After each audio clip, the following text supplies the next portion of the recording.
It's been 8 seasons, 4 coaches, and just 1 postseason series win since Phil Jackson left the Lakers back in 2011. And the search is on again. He'll be to meet with Sixers assistant Monty Williams. Lakers have also met with Tyronn Lue, Jason Kidd, and Heat assistant Juwan Howard. Tanya Ganguly covers the Lakers for the LA Times, joins us here on Game Time. And first of all, Tanya, this was a large party representing the Lakers in Philly. Just how many people were there to interview Monty Williams?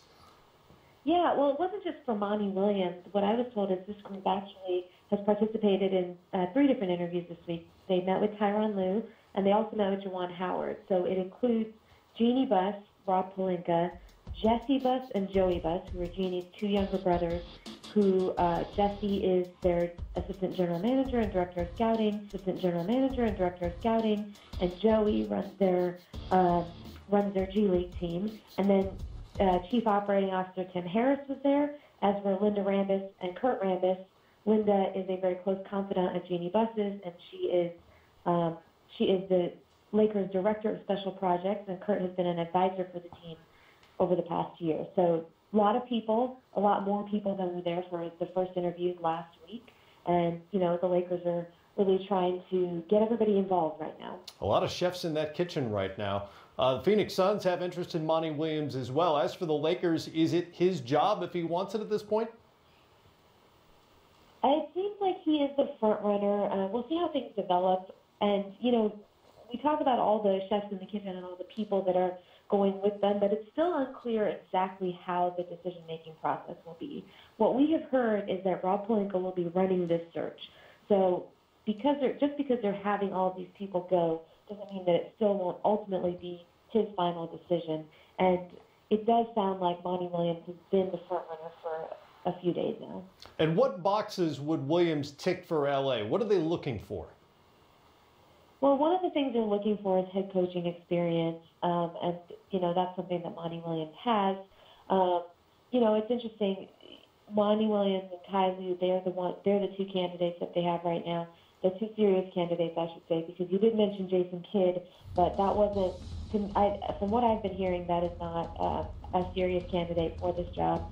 But Tyronn Lue and Monty Williams are the 2 guys that have had head coaching experience, and you know, there's a feeling in the front office that they want to try something different for LeBron. There are some people who don't want it to seem like there are some people who don't want it to seem like they're caving to him.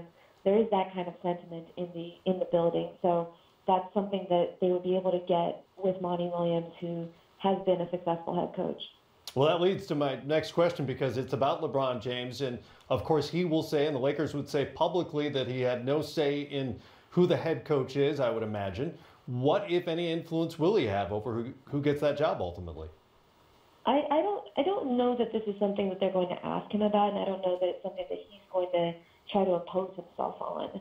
One of the things that when LeBron came to the Lakers that I kept hearing was that he didn't want to be in a position where he was making those kinds of decisions or influencing those kinds of decisions. And obviously his opinion is going to matter to the organization because he's such his stature is that it would matter that much. But I don't think that this is going to be a case where he's really trying to make a change here. Tanya Ganguly with us from the LA Times on the Lakers beat and keeping an eye on the Lakers head coaching search. Thanks much. No problem.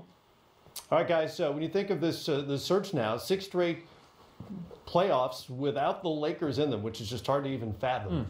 They need somebody to build on the presence of LeBron James. Hopefully, from their point of view, free agents coming in over the summer. What should the priorities be? Well, I do think experience is a risk on hiring someone who hasn't been a head coach, maybe someone who's been an assistant coach. But the stakes are high, the expectations are such where with LeBron James still able to go out and play at a high level, it's about being a playoff team, about being a contender. And as you said, the uncertainty. You have some good young players. You don't know what's going to happen in the summer, free agent-wise, signing people. Right. So that could even magnify those type of expectations. So, Tyronn Lue, is obviously someone who has experience with Monty Williams, with LeBron James, has won championships with him. Monty Williams has been around, had a younger team in New Orleans, helped develop an Anthony Davis and those guys many years ago. I'm surprised that Jason Kidd is not somebody that's in consideration, at least seriously. He's done a great job of at least helping develop that situation in Milwaukee, and now Coach Bud is taking that. It's a tough decision. Yeah. Because it's you still have some uncertainty as who you're going to be as a team with the free agent situation out there this summer. But as long as LeBron James there, expectations are to win and to win championships. Well, it's interesting because last summer, we saw the Lakers either misread or miscommunicate in terms of what they needed on their roster.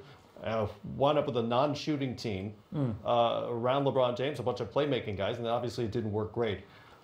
What consideration should be given to style of play with the next head coach? The next head coach style of play is key, and I think good organizations are run from the Head coach. The next head coach style of play is key, and I think good organizations are run from the top all the way down. Everybody's on the same page.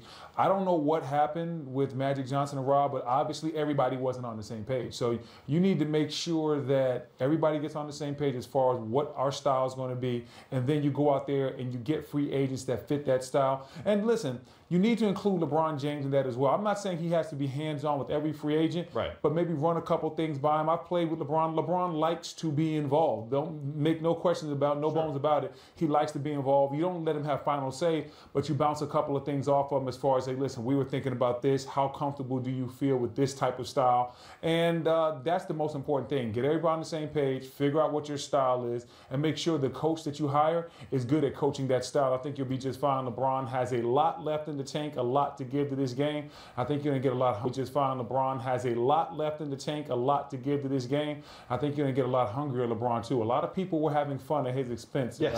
LeBron loves to have the last laugh. They did have a little fun this spring, didn't they? They had a lot of fun. They cut up on LeBron. 6 straight years. And I'm talking about you, Grant Hill. No, I'm playing. I'm playing. Grant Burnett. More to come, leading you to Game 6 in San Antonio. Rudy Gay and the Spurs up against it. The Spurs 7-4 facing elimination. I see you trying to give. Popovich. I'm sorry, man. LaMarcus Aldridge, 59% shooter the last couple of games. He's averaged 21 a game, but it hasn't done the Spurs any good. They've lost both of those and now face elimination on their home floor tonight. Nuggets and Spurs, Game 6 tonight in San Antonio. You'll see it on TNT, and you'll hear the voice of the Hall of Famer Kevin McHale, who joins us now from Texas. And Kevin, tonight on the home team, how tough is it in 2019 to win playoff games or a playoff series as reliant on the mid-range as the Spurs are? Well, it's tough. I mean, unless you're absolutely knocking down those mid-ranges at a really, really high rate. The three-pointer is so valuable in our league right now. And how you get the three-pointer, you look at San Antonio, they need their bigs to run harder. Just drag guards with some of the paint. So in the break situation, the semi-break, those guys can step into open threes. They need more movement off of the ball and cutting so they can generate threes for each other. They don't generate a lot of, they take the least amount of threes in the league to begin with. And then in this series, it seems like Coach Malone has done a nice job of not double teaming. They take the least amount of threes in the league to begin with. And then in this series, it seems like Coach Malone has done a nice job of not double teaming Aldridge or DeRozan. And it's hard. Those open threes are hard to come by. They got to try to generate them a little differently.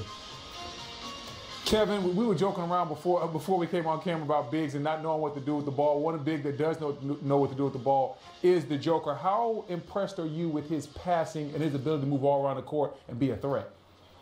No, the key is that what you said is all around the court. He plays from the top of the key, he plays from the elbows, he plays from either box. He DHOs to the corner. He just is a very good. He'll take the defensive rebound and just bring it down and wave the guard off. But they use him very well, and everybody cuts. I think that for Denver, for me, when I watch them, what I really enjoy is their cut game. They really cut hard. Is their cut game. They really cut hard, and Jokic can find them. So they're cutting with a purpose. There's a lot of guys.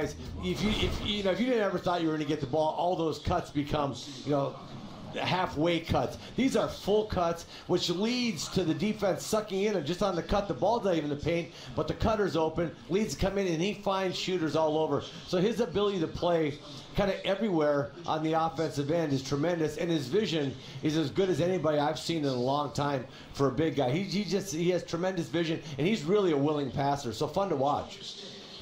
And Kevin, you're talking about him, and I'm just curious for San Antonio, what can they do to slow him down, disrupt his rhythm here in in this game here at Game 6?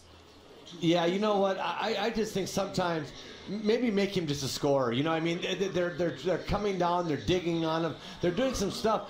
Maybe you just say, hey, look, let's just see if Jokic can get 35 or 40. But I know one thing: he's averaging 9 assists. He's not averaging 1 assist short of a triple-double for the series. He's just 19 points, but the 9 assists, I think, kill you more than anything.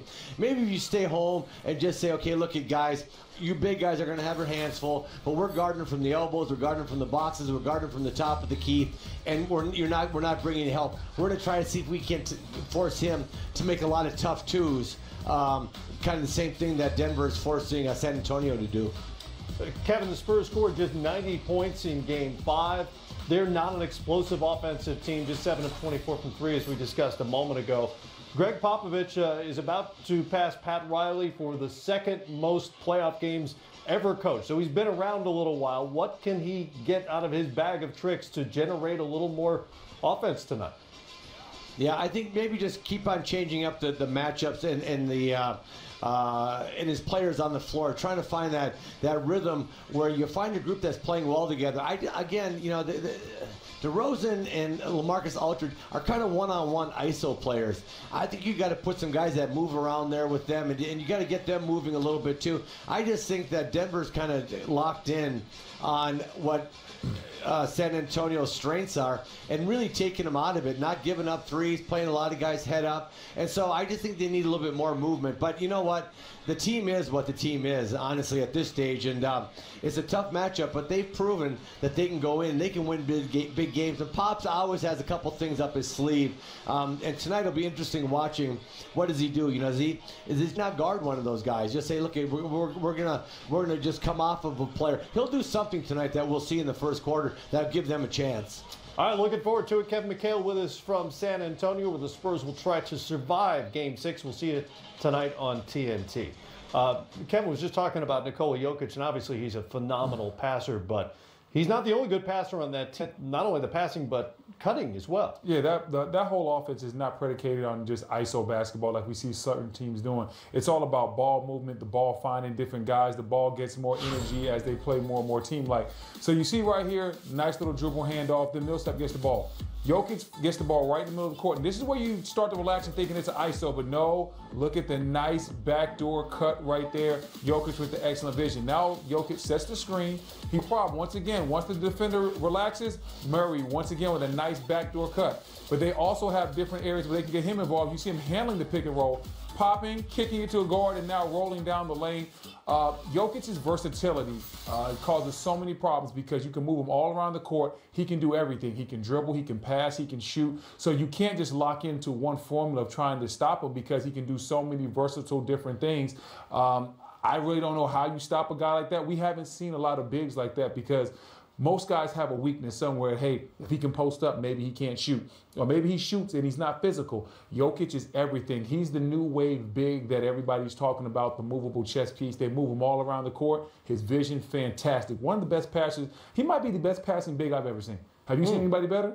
You know, as you were talking about, I was thinking of like Vlade Divac, yes, Chris Webber, guys like that, and even that Sacramento offense where they catch the ball at the high post back in the day and they would cut back door. But here, there was a system there. It seems like at times it's just like when he gets the ball, guys are just playing and just whatever. And so it's hard to prepare. And as an offensive player who plays with him, when you know you have a willing passer, you're going to make those cuts. It's so hard to defend. And as you can see, San Antonio, well coached on the defensive end, having a hard time giving up these open layups as a result of his assist. Mike Malone talked about that. And layups as a result of his assist. Mike Malone talked about that after the Game 5 win, how he's backed off on calling sets because they're just playing ball now because of the comfort level that they enjoy with Jokic and those other guys. Arvydas Sabonis comes to mind as Oh, that's a real good one, man, as well. All right, more to come here. Up next, the Lakers have lined up candidates. Who makes the most sense as their next head coach? We'll get into their search when we come back. Sense is their next head coach. We'll get into their search when we come back.